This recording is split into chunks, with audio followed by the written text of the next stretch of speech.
Assalamualaikum warahmatullahi wabarakatuh.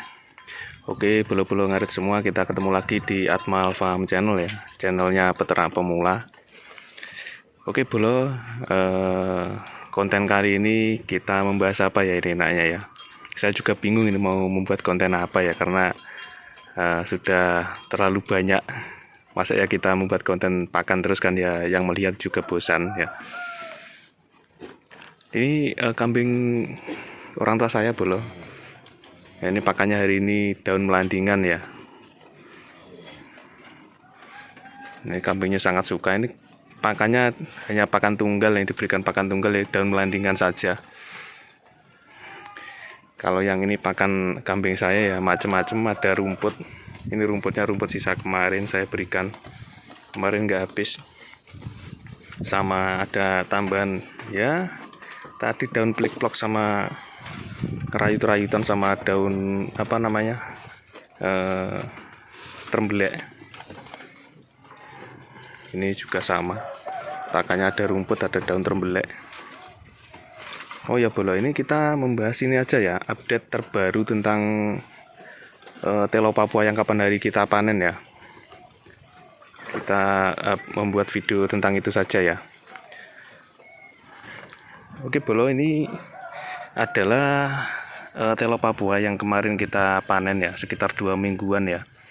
Ini sudah mulai tumbuh untuk tunas-tunasnya ya.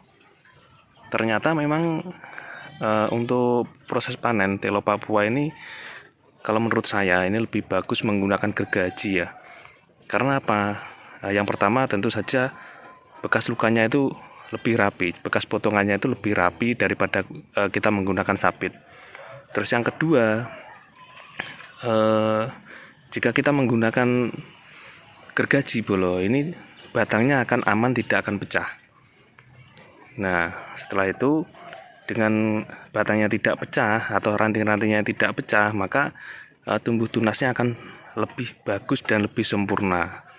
Contohnya seperti ini, tunasnya jauh lebih banyak ya daripada kita motongnya menggunakan sabit.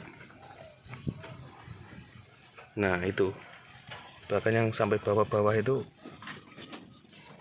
bahkan sampai yang bawah itu juga tumbuh tunas ya.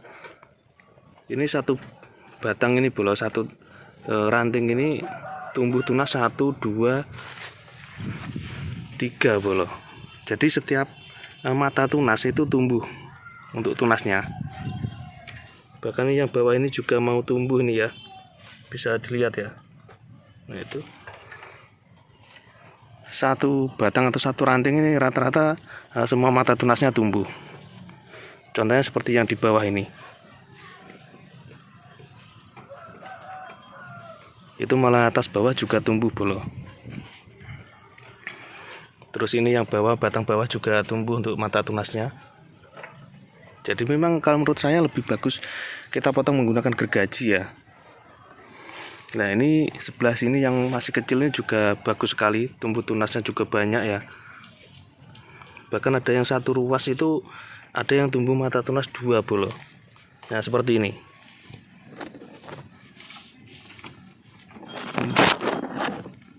Satu, 2. Nah ini tumbuh tunasnya 2. Rata-rata ketika kita potong menggunakan gergaji bolo, ini setiap mata tunas tumbuh ya. Nah ini sangat bagus sekali. Berarti ketika kita memotongnya menggunakan gergaji ini jauh lebih efektif, karena rantingnya yang akan tumbuh itu jauh lebih banyak daripada kita menggunakan sabit. Ya kalau kita menggunakan sabit bro, ada juga yang mengatakan bahwa caranya kita tebas dari bawah ke atas, tidak dari atas, supaya tidak pecah ya. Cuman kalau saya amati ketika kita panen menggunakan sabit, itu bekas lukanya itu lancip semua bro. Nah kalau seperti ini kan, ini papak atau rata ya. Ini kan rata, jauh lebih rapi menggunakan gergaji daripada menggunakan sabit. Ini yang sebelah sini juga luar biasa ya, tumbuh tunasnya banyak sekali dan lebih aman ya.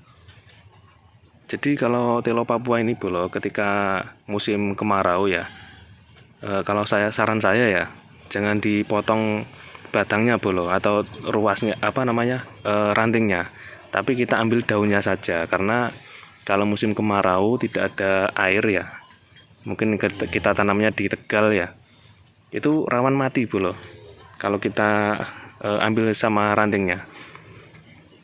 Jadi biarkan rantingnya itu panjang, lah kita ambil daunnya saja untuk pakan, menghindari tanaman telo Papua ini kekurangan air dan mati. Berbeda lagi kalau misalnya tanaman telo Papua ini berada di dekat sungai atau dekat air ya, tentunya lebih mudah lagi dalam perawatannya. Nah itu bolo, bisa dilihat ya, untuk ruas-ruasnya atau tunasnya itu banyak sekali ya, bahkan sampai bawah itu juga tumbuh.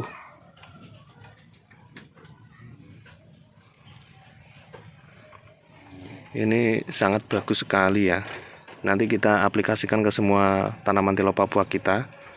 Untuk panen selanjutnya kita menggunakan gergaji saja, biar nanti maksimal untuk hasilnya. Oh ya, ini untuk hamanya, hama telo Papua ini adalah belalang bolo. Belalang sangat suka sekali dengan daun telo Papua ya. Contohnya seperti ini.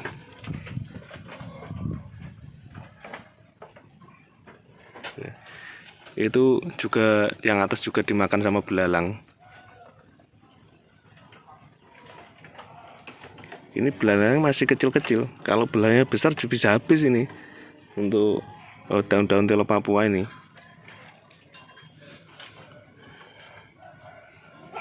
Ya karena memang belalang ini sangat suka sekali ya.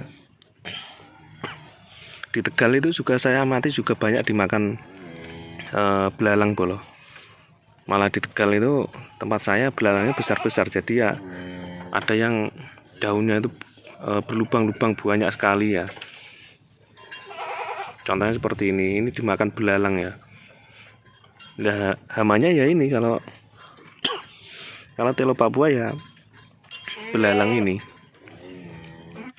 tapi ya tidak sampai habis, kecuali kalau belalang banyak ya pasti nanti untuk daunnya juga habis.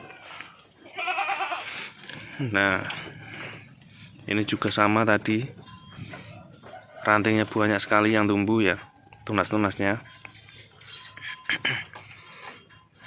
Jadi kesimpulan saya bahwa untuk jenis-jenis tanaman telo Papua ini lebih baik kita panennya menggunakan gergaji saja, atau kalau ada mungkin menggunakan gunting potong ya, yang biasanya digunakan untuk tanaman-tanaman bonsai lah, itu bagus sekali. Tapi kalau misalnya batangnya sudah besar seperti ini,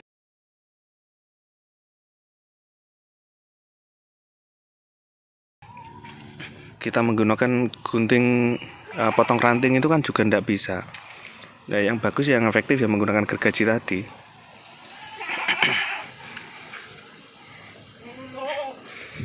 Oke, belum, mungkin sekian dulu untuk videonya ya. Mungkin ada kritik dan saran bisa dituliskan di kolom komentar ya. Mungkin ada ide-ide konten yang selanjutnya, nah, silakan bisa dituliskan di kolom komentar. Nanti akan saya buatkan untuk videonya. Oke, sekian dulu bolo. Sampai ketemu di video selanjutnya ya. Wassalamualaikum warahmatullahi wabarakatuh.